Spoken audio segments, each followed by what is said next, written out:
For many centuries, London was a dangerous place.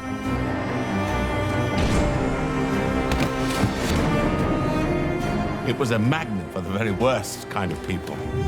Jack the Ripper dominated the headlines, but he wasn't the only killer around. Murder was afoot. The fear of death was everywhere. But police had their work cut out to track the culprits down. In this series, we'll be investigating some of the city's most notorious and intriguing crimes. Female defendant.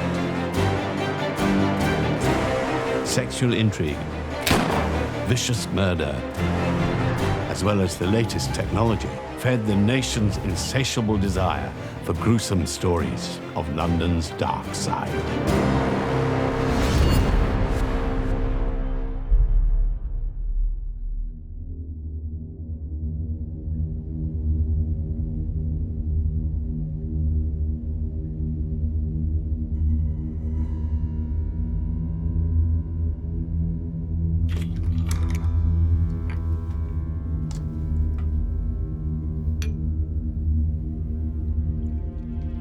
John Christie stands as one of the most notorious killers in history.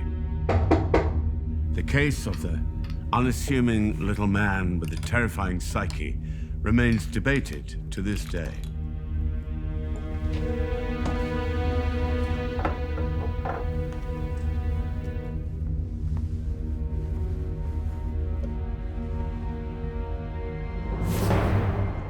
It was a morbid tale that horrified the public, but at the same time spurred enormous press attention.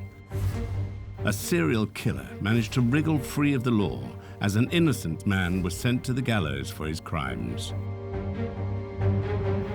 In this two-part documentary, we will delve into the world of post-war Britain, where sensational murder stories dominated the headlines. London was home to a terrifying collection of killers. The acid bath murderer John George Haigh was on the loose at the same time as Christie. But as these killers were tracked down and brought to justice, attitudes towards capital punishment were being changed by the troubling case of Timothy Evans and the public outcry to the executions of Derek Bentley and Ruth Ellis. The times were changing indeed.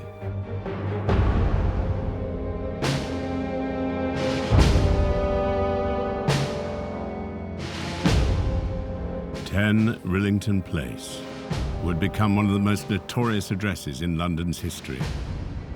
In the early 1940s, it was in one of the most run-down areas of the capital, Notting Hill. One of the tenants residing there at that time was John Christie.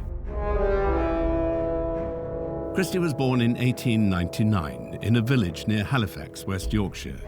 He was from a large family and had a troubled relationship with his father. It was in adolescence, though, that Christie's sexual problems would develop.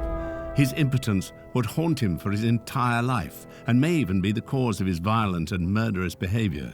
His sexual failures soon became public knowledge.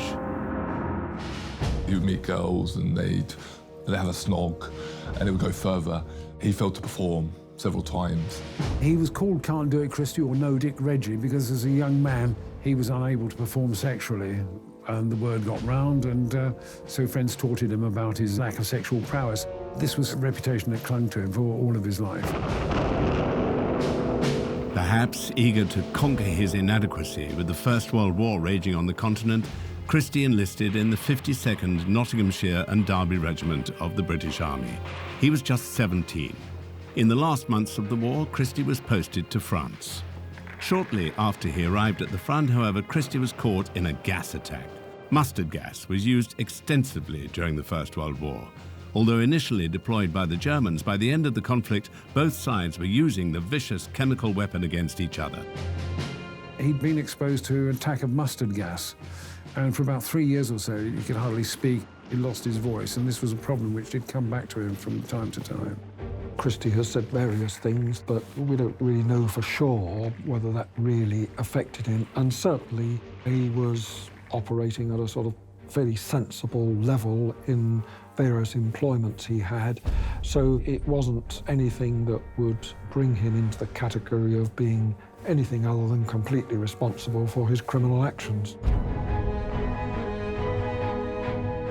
Following the end of World War I, Christie married Ethel Simpson in Halifax, but their early years together had been unhappy. Christie moved to London alone in 1924, but almost a decade later, the couple reconciled, and in 1937, they moved into a flat in Notting Hill.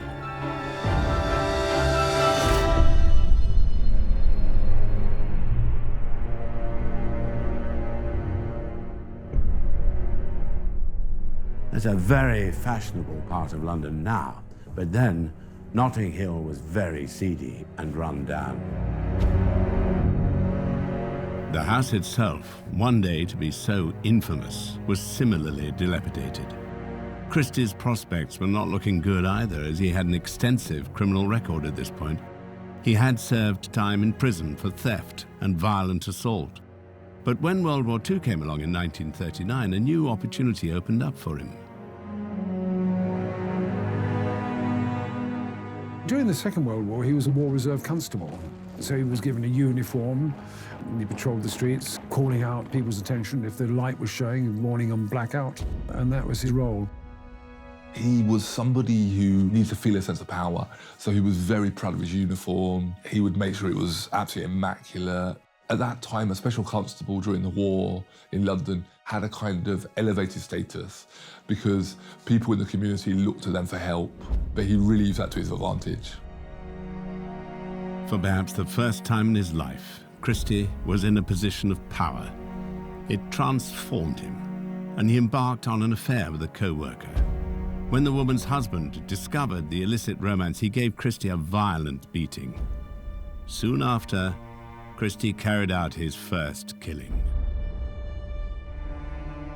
Ruth Fuest was from Austria, and she'd been a nurse, but she was working in London as a part-time munitions worker.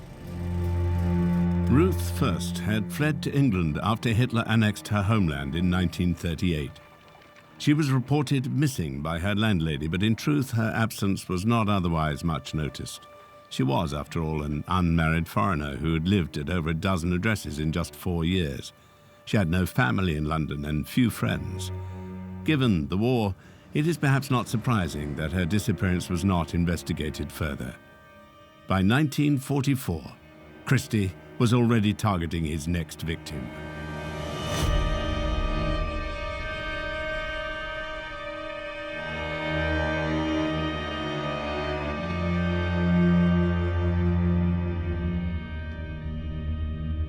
At this time, he was working as a clerk in a radio factory. It was here that he would first meet a new colleague, Muriel Eady. Knowing she was a hypochondriac, Christie preyed on her fears and wormed his way into her confidence. He convinced her that he had the medical knowledge to cure her chest problems. Hello, love. Hello, Mr. Christie. It's horrible outside. It goes right through you. Yes, I've hardly been out all week. You're feeling better now, though? Oh, much. Much. Because we missed you at work. We can have a nice cup of tea afterwards. And you can tell me all the gossip I've missed. Come on through.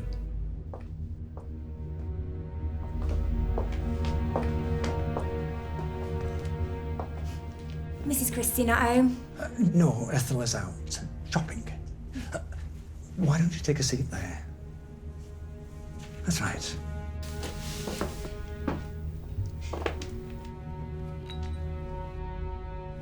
Is this it then? No, don't. Sorry. It's quite all right. It's just a little sensitive, you understand? Now, this will be just the thing for your catarrh. Cleared my bronchitis right up. It's very kind of you. I get so bad in this weather. I'm coughing all day and night. Yes, the damp. Not good for the chest. Constricts the bronchial passages, you understand? You have a word for everything, don't you, Mr. Christie? That's what my medicine does. unblocks those passages. Smells a bit like Friar's balsam. Are you prying into my secret recipe, Muriel? Oh, no. Well, it does share some common ingredients, but Friar's balsam doesn't have the really good stuff that's in mine. Now, are you ready?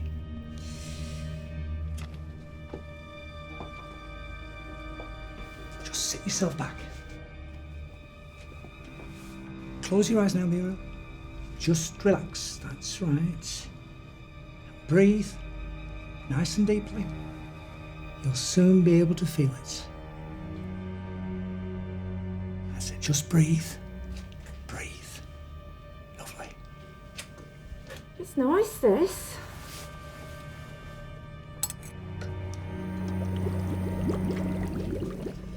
Now, you might start feeling just a touch dizzy, but that's all right. You sat down with me. It's just a sign the medicine's beginning to work.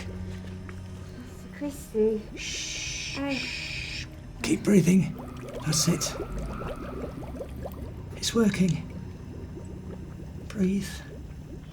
Breathe.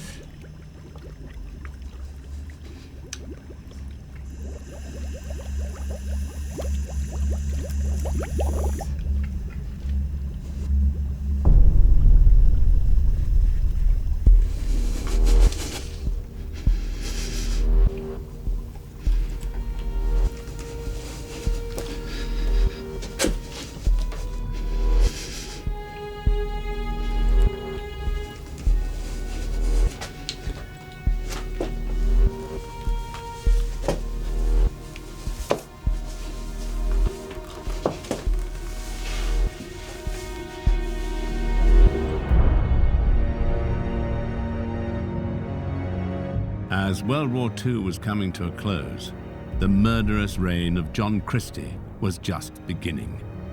He would manage to avoid capture for almost a decade, but when new tenants came to stay at 10 Rillington Place, his true nature was in danger of being revealed.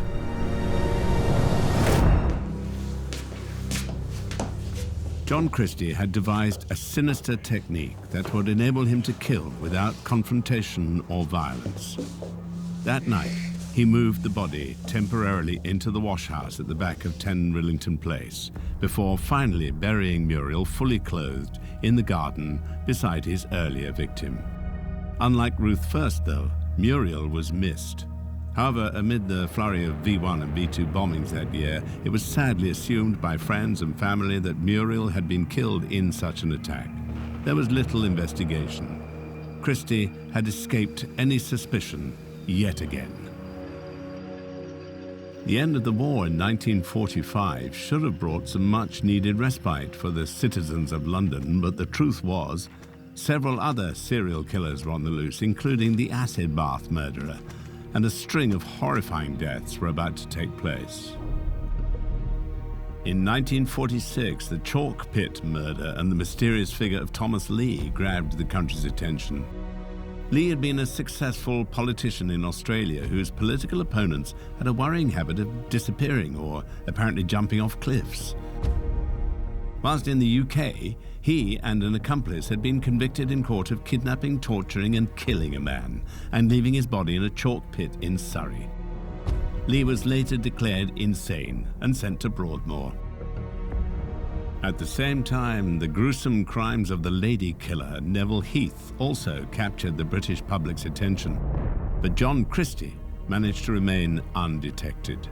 In March 1948, new neighbours moved into 10 Rillington Place, a young couple named Timothy and Beryl Evans, who soon welcomed a baby called Geraldine. They would set in motion a chain of events that would threaten to expose Christie's crimes to the world and send an innocent man to the gallows. Timothy Evans was born on the 20th of November 1924 in Merthyr Vale in Wales. He had learning difficulties and was prone to tantrums. He often lied about his own life story in order to boost his confidence. That would prove an unfortunate trait when he was eventually accused of murder. Timothy Evans was in the terms of that time, simple-minded. He'd had learning problems from a young age. He was working as a van driver in London at the time, and he met Christie and his wife Ethel when him and his wife Beryl went to 10 Rillington Place, Christie's house, because they were looking for somewhere to live. And they went to view a room on the second floor. The Evans marriage was a strained one. There were constant issues with debt. And it didn't help that both Beryl and Timothy were quite bad with money. Beryl became pregnant for the second time in the autumn of 1949, but their strained financial situation and their volatile relationship meant that the couple were considering an abortion. However, the procedure in those days was far from straightforward. This was a decision that wouldn't be taken lightly. In working class districts like this, if pills couldn't be obtained, standard method of abortion would have been a hot bath, a bottle of gin and a knitting needle. Gin was known as mother's ruin for that reason. Women in that situation were at the mercy of backstreet doctors who were not always trained. And Christie's a prime example. I mean, he knew nothing about how to perform an abortion at all. He basically gassed her, like he did with some of his other victims, to put her to sleep. Timothy Evans was strongly opposed to the idea from the start, but was persuaded by Beryl and eventually agreed to the procedure. They didn't have to look far to find someone who claimed he could carry out the operation. Initially, it seemed fortuitous that their quiet, unassuming neighbor, claiming to have a medical background, was more than happy to help. But for John Christie, this was an opportunity. Whilst Timothy Evans was at work, Christie prepared his formula, and like with Muriel Eady before her, he used coal gas to render Beryl unconscious.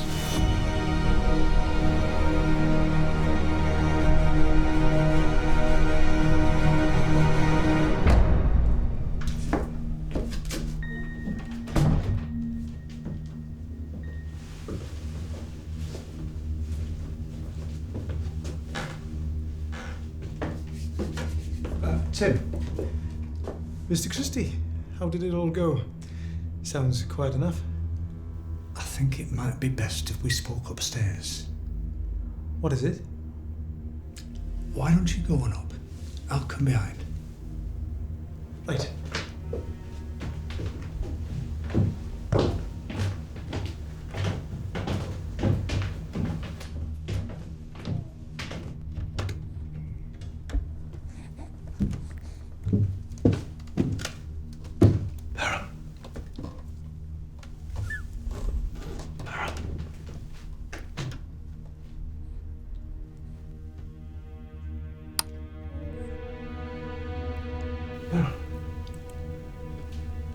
Beryl?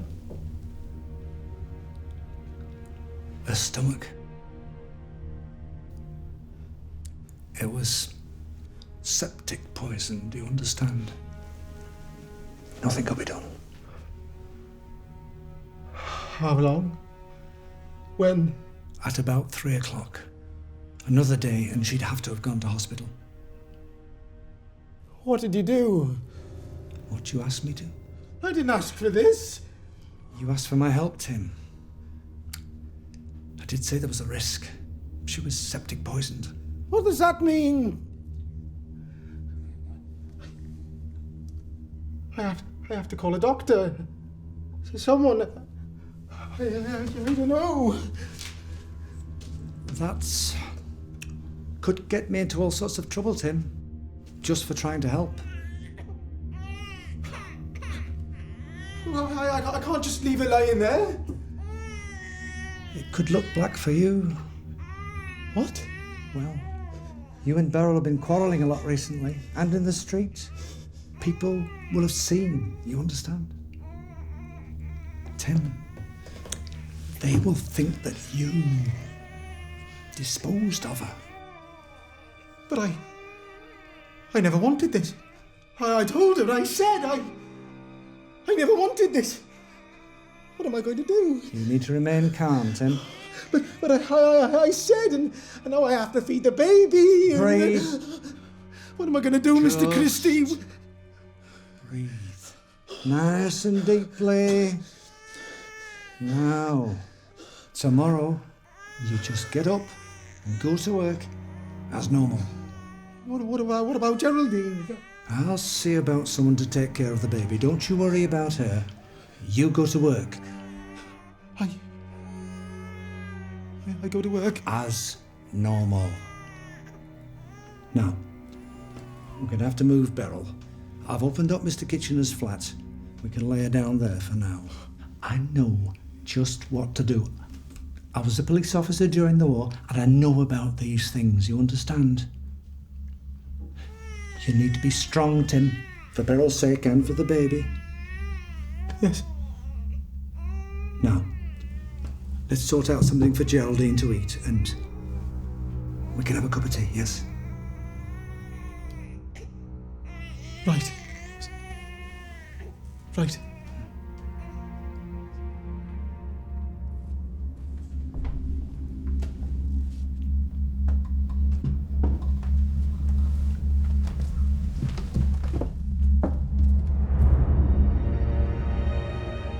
The murder of Beryl was just the beginning of the tragic tale of Timothy Evans. By exploiting Evans' weaknesses and inflating his own life history, Christie would meticulously take away everything Evans held dear, the outcome of which would see a miscarriage of justice which would have a deep historic impact. Timothy and Beryl Evans, along with their daughter Geraldine, had moved into a flat at 10 Rillington Place. But after becoming pregnant again, Beryl sought an abortion, something their neighbor John Christie was all too happy to carry out. Christie had no knowledge of such a procedure and instead gassed Beryl, physically abused her, and then killed her. Her lifeless body was discovered by Timothy Evans on his return from work. Little is known about the events which unfolded in that house during the days following Beryl's death, but Christie immediately began exploiting Evans' low intelligence. He manipulated him, preyed on his emotions of guilt, panic, and anger, and filled his mind with alternate versions of events. Amongst this confusion, Evans fled back home to Wales, alone. Christie managed to persuade Timothy Evans that he would be better off moving out and carrying on his life on his own and putting his married life and his daughter behind him in his memory. He goes to Wales to family, and he gives various excuses as to why Beryl is not with him. Timothy Evans continued lying about his life. He told some people that his wife and daughter had gone to Bristol, and to some others he said they'd gone to Brighton. On the 21st of November, Timothy Evans returned to London. He claimed it was to inquire after the welfare of his baby daughter, whom he'd left in the care of John Christie. Having received assurances of her welfare, he returned home to Wales. But stricken with guilt, on November the 30th, he went to the police station in Merthyr Tydfil and confessed that he had disposed of his wife. Evans was arrested on suspicion of murder. He went to the police and told them that his wife had been put down a drain. The police went to the address and they searched the drains and couldn't find anything. However, a later search led the police to a truly grim discovery. The bodies of Beryl Evans and baby Geraldine Evans were found hidden in the washhouse at the rear of the building. The other two bodies, buried in the garden, remained undiscovered. Beryl Evans and Geraldine had both been strangled. Indeed, the tie used to extinguish little Geraldine's life was still wrapped around her neck. Evans was transported to Notting Hill police station. His first moments there were defining ones. Still reeling from the traumatizing confirmation of his family's deaths, he was questioned at length by detectives. But the statement that emerged was radically different from his earlier accounts. His trial was to begin in just a few weeks.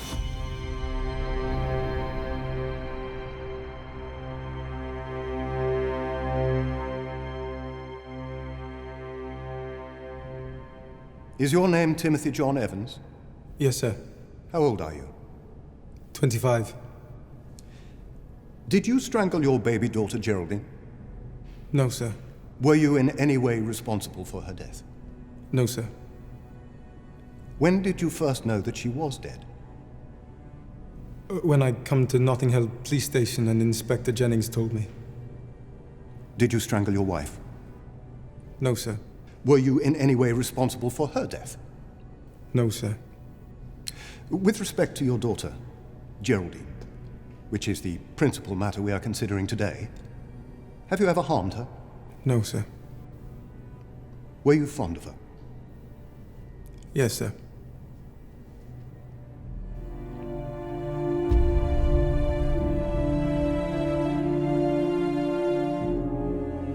In his third confession, made at Notting Hill Police Station, Timothy Evans had said he alone was responsible for his wife's death, and that he had returned from work on Tuesday the 8th of November, argued with Beryl, hit her, grabbed a rope and then strangled her impulsively.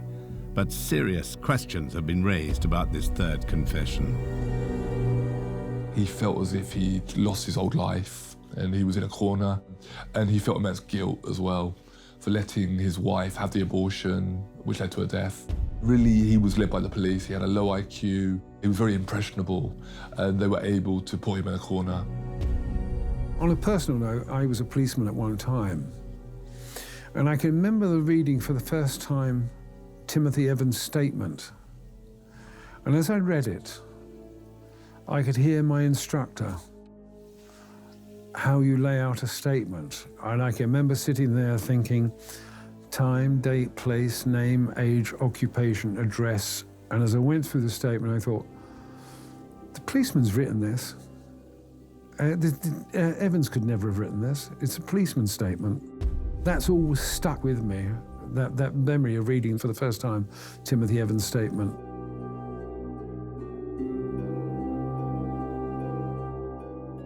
Timothy Evans later changed his account yet again and insisted it was Christie who was responsible for the deaths. Is it true that one evening, when you came home from work, Christie said he wanted to chat with you about your wife taking tablets? Yes, sir. And that he, Christie, knew that she was trying to get rid of the baby? That's right, sir. Did he say anything else, Christie, to you? Well, he turned around and told me that if my wife and myself had gone to him in the first place, he could have done the job without any trouble at all, sir. What did you say to that? I told him I wasn't interested. Where were you speaking? Where were you when this conversation took place? In his front room, sir. Did he say anything about his ability to do such a thing? Well, he mentioned it, that he had done jobs with other young women before, sir. Did he say whether he had been successful or not? He said he had been successful. He said he had been successful? Yes, sir. Did he show you anything? Did you ask him anything about his medical knowledge? He has shown me medical books, sir. He has shown you a medical book? Yes, sir. Can you read? No, sir. Can you tell my lord and the jury what was in that book that he showed you? Well, it had diagrams of men and women's bodies, sir. Did he say anything about himself with regard to his medical knowledge? Well, he said that he had been training for a doctor before the war, sir, but had to give it up owing to an accident. Did he say what sort of accident? No, sir, and I did not ask him. Did you ask him how he would bring about an abortion? I did, but he would not tell me. He just said only him and a doctor would know how to do that sort of thing. Police, however, remained convinced that they had their man. The hot-tempered, heavy-drinking, inveterate liar of a husband seemed a far likelier killer than the meek and bespectacled inhabitant of the downstairs flat. A key witness for the prosecution was Evans' apparently upstanding fellow tenant, John Christie. It was his first appearance at the Old Bailey in a capital trial, but it wouldn't be his last. John Reginald Christie, what is your occupation? Ledger clerk. Do you live at 10 Rillington Place, North Kensington? Yes. You live in a flat on the ground floor, as shown in our plan. Is the first floor occupied when he is there by Mr. Kitchener? And the floor above, was that occupied by Mr. and Mrs. Evans and their baby girl? Yes. You knew them, did you, as neighbours? Yes. In the early part of November last year... The backyard, is that common to all three flats? Yes. The other tenants of the flats have use of that backyard? Yes, sir. How did they get to it, Mr. Christie? Down the stairs and through part of the hall to the back door. Through your front door? No, through the hall. And there's a back door leading into the yard. They pass our kitchen window, and it's the first turning on the left past there. How would neighbours get to the backyard without coming through your flat? They were self-contained flats. We occupied 3 rooms. They would come down the stairs from their own flats. Well, so that the jury can see. They would come down the stairs in the middle of your flat? Yes, and turn sharp left. Turn left at the bottom of the stairs? Yes, and then turn right and into the yard. Is that back door kept open or unlocked? Yes, unlocked. So the tenants of the other 2 flats could get to the backyard if they wanted? Yes.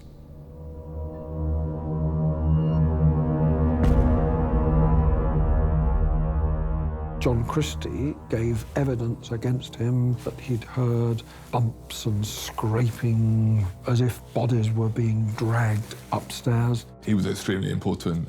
He pointed the finger at Tim from day one. Because Christie, being a special constable, was seen as a safe pair of hands, trustworthy. Nobody then knew the truth about Christie. Nobody knew of the 2 women he had already murdered and the victims yet to come.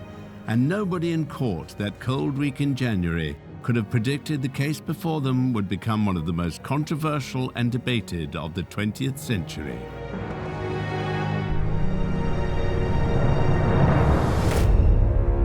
The trial of Timothy Evans began at the Old Bailey on Wednesday, the 11th of January, 1950. The police were convinced he had murdered his wife Beryl and his daughter Geraldine. Both had been strangled, Beryl with a rope and Geraldine with a striped tie found in place around her neck. Although Evans was tried for the murder of baby Geraldine alone, much of the evidence concerned the death of Beryl. John Christie was the key witness for the prosecution, but he also found himself on the defense. During the trial, he had to explain his own criminal background before the court. Christie had more than just a dubious past. He'd previously been convicted of theft and beating a woman with a cricket bat. Timothy Evans' defense team hoped to highlight Christie's criminal past and portray him as the real murderer. You were shown this tie at the police station, is that right? Yes. And you were asked if you recognized the tie or something like that? I understand you said no. No, I did not recognize it. Did you say anything to the police about the tie to connect it with Evans? I think I did say that I'd seen Mr. Evans wearing a striped tie, but I could not say whether this was the one or not. What is the point of telling the police you had seen Evans wearing a striped tie if you could not say if it was that tie or not? I was asked if I'd noticed what type of tie Mr. Evans used, and I said that I had seen him wearing a red one very frequently, but I had seen him wearing a striped tie. But what the stripe was, I could not recollect. I see. Did you tell the police that it was not your tie? You're wearing a striped tie now, aren't you? Yes. Well, I've got to suggest to you, Mr. Christie, and I do not want there to be any misapprehension about this, that you are responsible for the death of Mrs. Evans and that young baby, or, if that is not so, that you know very much more about those deaths than you have said. That is a lie. You are not, are you, a man of good character? Well, I had some trouble. On 4 occasions, you have been convicted of offences of dishonesty, have not you? 3. Then perhaps I had better put them to you. Were you sentenced to 3, 3, and 3 months imprisonment concurrent in 1921 for stealing postal orders? Do you remember that? Yes, I remember that. Bound over for false pretences in 1923. Do you remember that? At Halifax. Yes, I remember that. 9 months hard labour for stealing material and goods at Uxbridge in 1924. Yes. And 3 months imprisonment and various fines with an alternative of prison, again at Uxbridge, for stealing a motor car in 1933. Surely, Mr. Christie, you could remember that? 4 offences of dishonesty. I had an idea it was 3. Here we have a sort of a soft-spoken, respectable man who's seen war service. He's been a part-time policeman. He served in the First World War. So despite sort of minor offences, he would seem to be a good witness. And so he is accepted. I think the main reason Christie was believed was his wife, because she did seem like a good woman. She backed up his story 100%, you know? And the fact that Tim and Beryl had argued a lot vocally, other people had heard the arguments, was easy to go that, you know, to make Tim look like the murderer. Evans' defense team were unable to land a knockout blow against John Christie, though. The prosecution had little difficulty in painting Evans as the liar he clearly was. Even Evans himself seemed at times to become confused between his different confessions, and he could offer no motive for why Christie would kill his wife or child. Is it true that on 5 different occasions, at different places and with different persons, you have confessed to the murder of your wife and child? I have confessed it, but it is not true. I was upset. Is it right that you have confessed it 5 times at different places and with different people? Yes, it is. Are you saying that on each of those occasions you were upset? The biggest part of them, sir. I beg your pardon? Well, for the last one I was. If you were not upset the other times, then why did you confess to willful murder, unless it was true? I knew my wife was dead, but I did not know my daughter was dead. What did that got to do with it? It has a lot to do with it.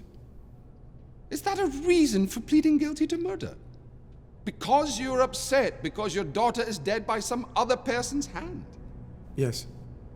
Is it? Yes. I see. Let us just look at these occasions.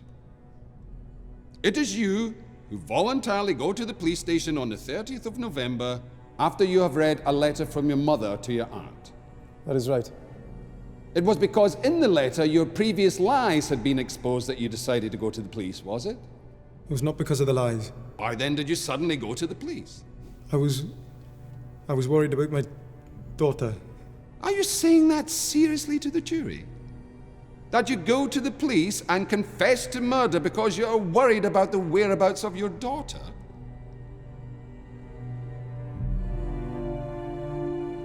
The trial only lasted 3 days. The odds had been stacked against Evans from the very start. His habit of providing false testimony proved critical, and the jury produced their verdict in under an hour. Timothy John Evans, the jury has found you guilty of willful murder.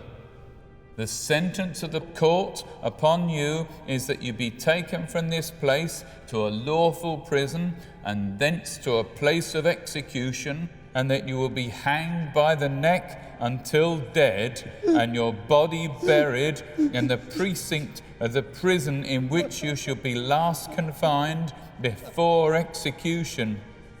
And may the Lord have mercy upon your soul.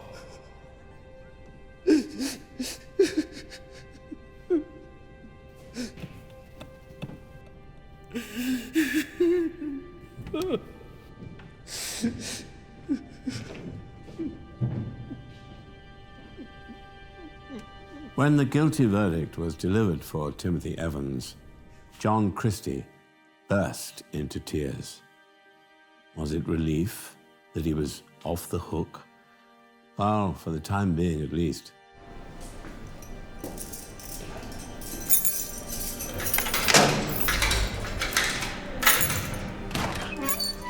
A devastated Timothy Evans made an appeal on the 20th of February. It was dismissed. There would be no reprieve for the young man.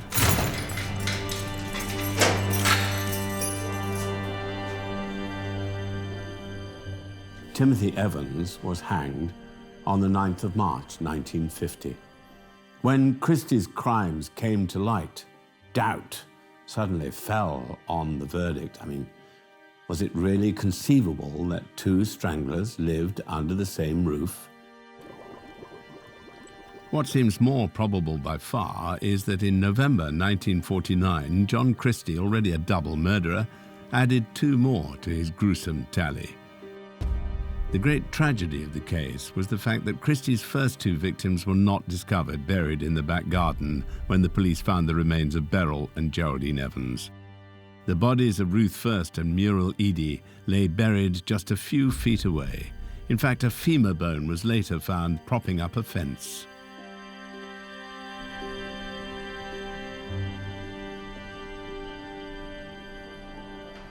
This miscarriage of justice would cause debate for decades and form a major part of the push to end capital punishment.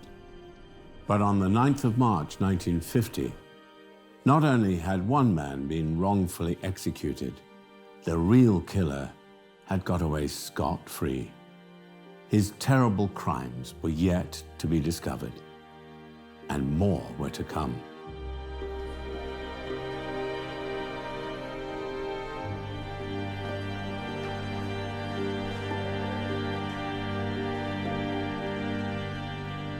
In Timothy Evans, Christie found an easy scapegoat. Police failings in the prosecution and the fact that the other bodies buried in the garden were somehow undiscovered meant that all suspicions surrounding Christie disappeared. He was now free to find new victims, and the events which followed would shock the nation. The murder of Muriel Eady gave Christie his modus operandi: poisoning, physical and sexual assault, and then strangulation. This sexual violence almost certainly empowered and intoxicated the usually impotent Christie. With the killings of Beryl and Geraldine Evans, 10 Rillington Place was already known as a house of death. But the notoriety of this address would only grow as Christie would find new prey. His next unwitting victim, however, would be very close to home.